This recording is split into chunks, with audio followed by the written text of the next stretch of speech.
Art show. His file he'd received from his security indicated she was an artist working primarily out of a local gallery. A man with your reputation showing up at my show would bring attention to me. It's my goal to not touch a single penny of my alimony. I hate feeling like I'm still being supported by him. I want to make my own way with my art. If you come to the show, paparazzi will follow and people will come. Also, it'll really piss the entire McGrath family off. I want them to burn with anger. I see, he said quietly. You will let me take your computer with the email open and access to whichever files are left on the computer, and I can use the information how I see fit. You'll file a police report to say you had a break and enter to cover your ass, and all I need to do is become a patron of the arts. Actually, Mr. Machado, you're already a patron of the arts. When I saw you sitting at the table, I recognized you but thought at first it was probably at an event I'd been dragged to with Merle. However, the more I thought of it, it turns out you purchased one of my paintings several years ago. I was a student at the time, and you were there at the art fair with a very regal woman who purchased one of my paintings, and you took one as well.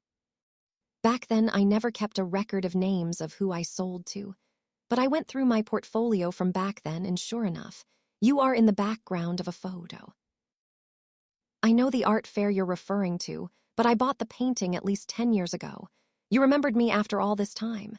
He looked across his home office to the 11 by 10 canvas he'd had framed years ago with the gold and red hues. You don't look the same. I remember you being curvier. He remembered his mother teasing him how he'd been checking out the ass of the artist. She gave a bitter laugh. I was a lot chunkier back then, but it was me you bought from.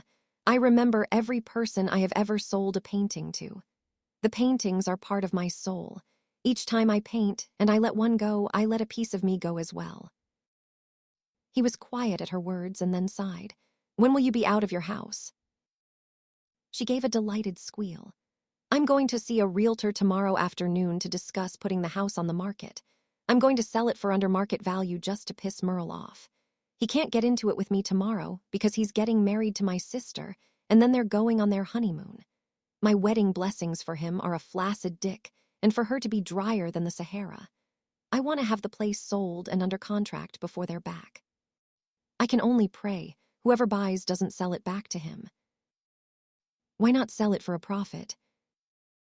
Because my sister wants it so she can raise her child in it. If I had my way, I would sell it to a buyer who wants to bulldoze it. My brother really wants to drive a bulldozer through it ever since we found out they had sex on my kitchen counters.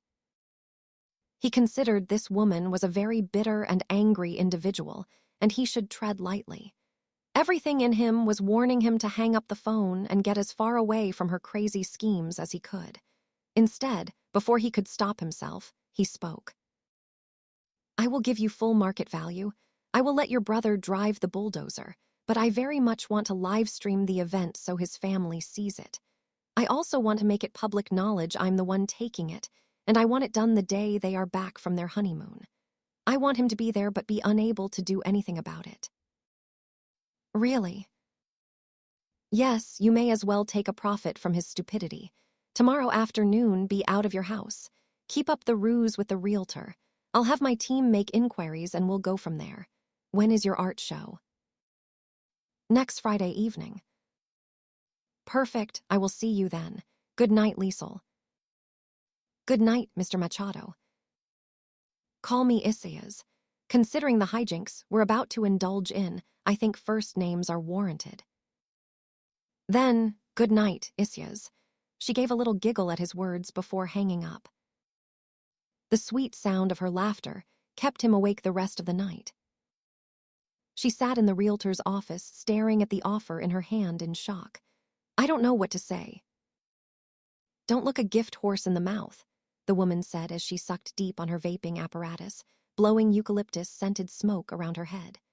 I had a call this morning telling me the buyer wanted something in your neighborhood with your specific number of bedrooms and bathrooms. It was a kismet situation. He made a full cash offer, close tomorrow.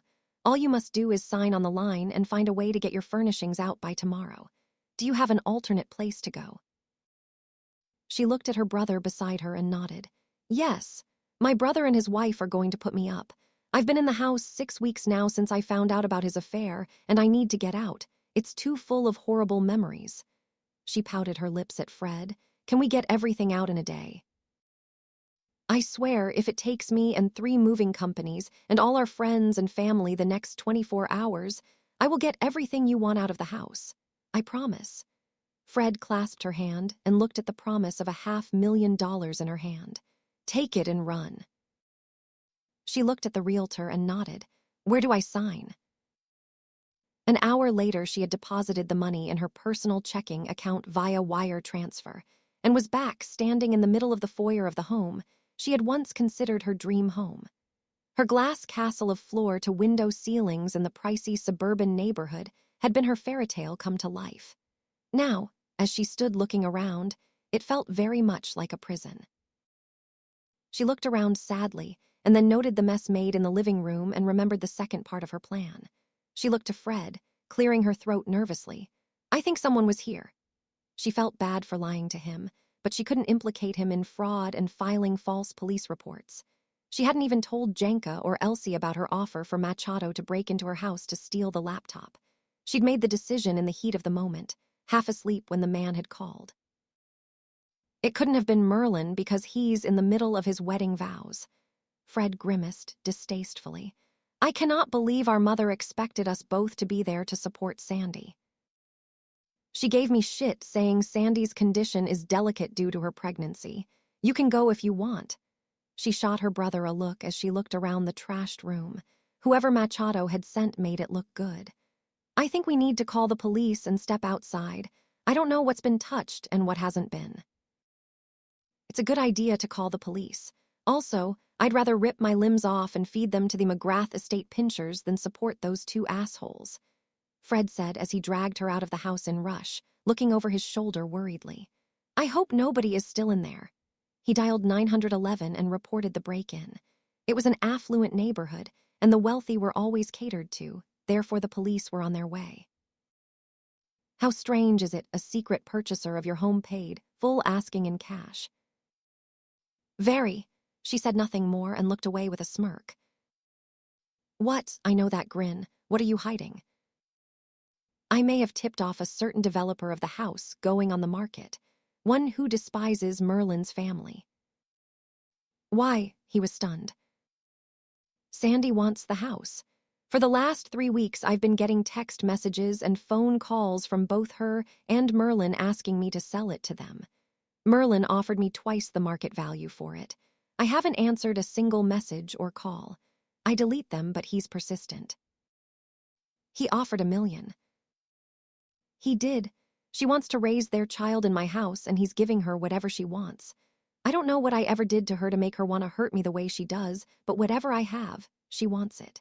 She's been jealous of the house since I first moved in. She used to say all the time it was far too much house for a simple artist. I loved the natural light in it. Now, I do anything to make sure it never falls into her hands. Do you think the guy who bought it will sell it back to them? This could all be for nothing. If he hates him, he may simply make him pay 3 times asking to get it. He told me you can drive the bulldozer, but it has to be when they come back on Saturday. Why? Fred was astounded. Close enough Merlin can almost taste it. I'm sure their first call will be to pressure me to sell it again, and the buyer wants to live stream him bulldozing it. Who is this guy? Isaias Machado. Her brother's silence made her look curious in his direction. You know of him? Yes, how do you know of him? Merlin complained about him all the time. I simply went to Merlin's enemy and told him I was putting the house Merlin wanted on the market, and he took the bait. Why? You look like you saw a ghost. Ghost? I'm surprised you found a way to get to him. He has more money than Merlin would ever dream of having, and he's known for taking what he wants without asking. My company has been offered the opportunity to interview and do the interior design for one of Machado's new offices. It's where I was the week your husband confessed his indiscretion. He said the word sneeringly. It was the word they all mocked the most. He had 5 different companies on the premises at the same time to pitch his ideas. I've never met him personally, though. Did you get it?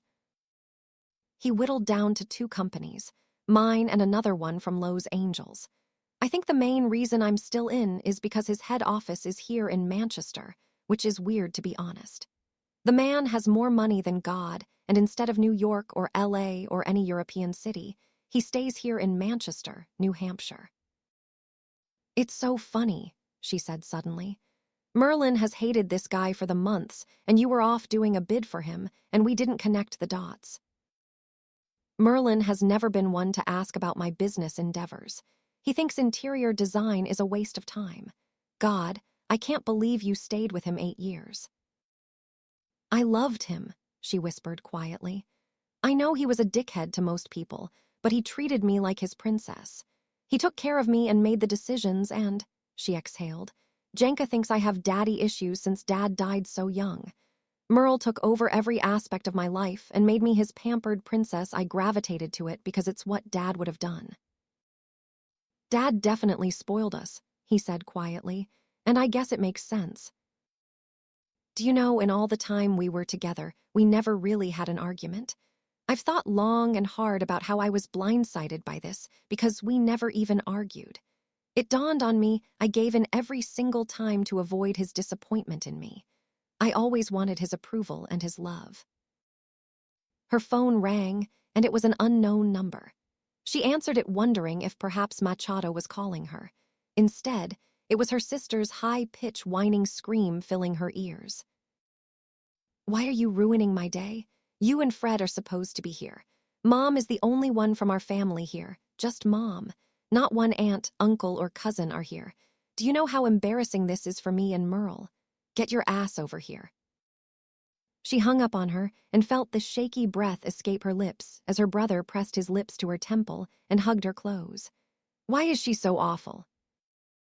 Who knows, but I'm done with her and Mom. Dad would be horrified by their behavior.